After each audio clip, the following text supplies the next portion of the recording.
In this part of the audit, the auditor is discussing with the operator-led total productive maintenance system. Watch this video to determine if the auditor is using effective auditing techniques. So AJ, I noted earlier that we'd got TPM issues that you record on the board. I'd like to explore that a little further if I may. No problem. So could you take me through the TPM process? So our TPM process starts off from our start of shift checks. So this is an example of all the machine checks we conduct. So after it's conducted, if any issues are found at that stage, it's recorded on our maintenance system through the tablet here, and then the engineers come to review it. So what happens is the maintenance technician also records it on the board for my attention. So therefore, I'm aware of the issues as well. Okay. Yeah. So can we take that a little bit further and just go and have a look at the machine? No problem. I'll take this with me. Okay. So if you can take me through what you're actually doing here then, AJ. If I go through the list of activities on this for this station, which is the inspection station. I'm just trying to find it here. So what I need to do is ensure that the e-stop is working. Yes. So I have to just activate that. Make sure that actually shuts down all of the processes. And also I need to test the air gun. And it's got an indicator here which tells us that the air is actually deionized and it's given off the right charge.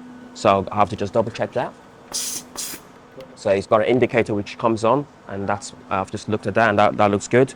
And then what I need to do then is plug in a tool and ensure the tool it's actually picked up over here, which it is. I'll unplug it and make sure it also deactivates to ensure that the tool will not activate if there's nothing inside.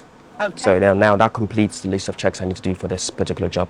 Okay, and if anything fails one of those checks, yeah, what would you do? So what we'd do is the operator would record that on the tablet, so that would then trigger for a technician to come out and have a look at that particular issue, and then it's recorded on the board to monitor the progress. Okay, that's perfect. Right. Thank you very much, AJ. Okay. So let's summarize. A key requirement for any manufacturing company is to endeavor to keep equipment in optimum condition. This can be done by maintenance that is led by the maintenance team, or using operators and driving autonomous maintenance. In IATF 16949, clause 8.5.1.5, it defines requirements for total productive maintenance. Namely, the organization shall develop, implement, and maintain a documented total preventive maintenance system. As a minimum, the system shall include the following. So there are many requirements here. The first one is identification of the process equipment necessary to produce conforming product at the right volumes. The second part of the requirement is availability of replacement parts for the equipment identified in item A. Item C, the provision of resources for machine, equipment, and facility maintenance. So for this requirement, it could be resources from maintenance, or resources from operations, from production. Item D is the packaging and preservation of equipment, tooling, and gauging. Item E is the organization must take into account any customer-specific requirements related to total productive maintenance. Item F is the organization must have documented maintenance objectives.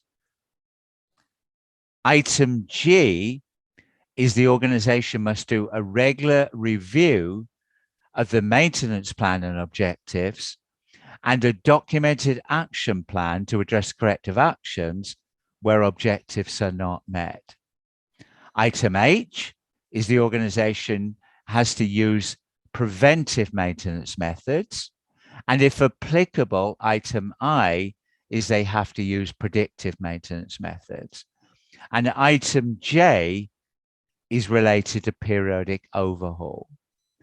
To contribute to this requirement, the organization was undertaking start of shift checks to check the effective functioning of the machine, including whether the e-stops were working, the air gun was deionizing correctly. The check would also help to verify the mistake-proofing device is working effectively, which would contribute evidence towards meeting IATF requirement 10.2.4, which states, the error-proofing process shall include the testing of error-proofing devices for failure or simulated failure. Records shall be maintained.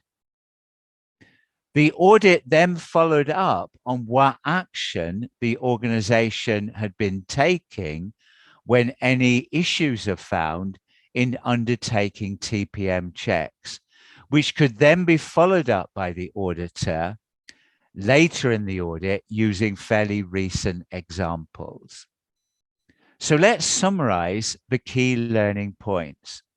Organizations need to maintain equipment in optimum condition to help avoid breakdown and production disruptions. This can be done by a combination of maintenance-led or operator-led maintenance. If operator-led maintenance, the effectiveness can be verified during the audit of manufacturing by reviewing the checks undertaken, looking at the records maintained, and then looking at the overall effectiveness of the process by reviewing any relevant maintenance objectives. In this video, it was not made clear if the auditor had reviewed the performance data to ensure they were focusing on the areas of the highest risk related to the equipment in the organization. Also in this video, only one machine was sampled. In a real audit, multiple machines should be checked with different operators.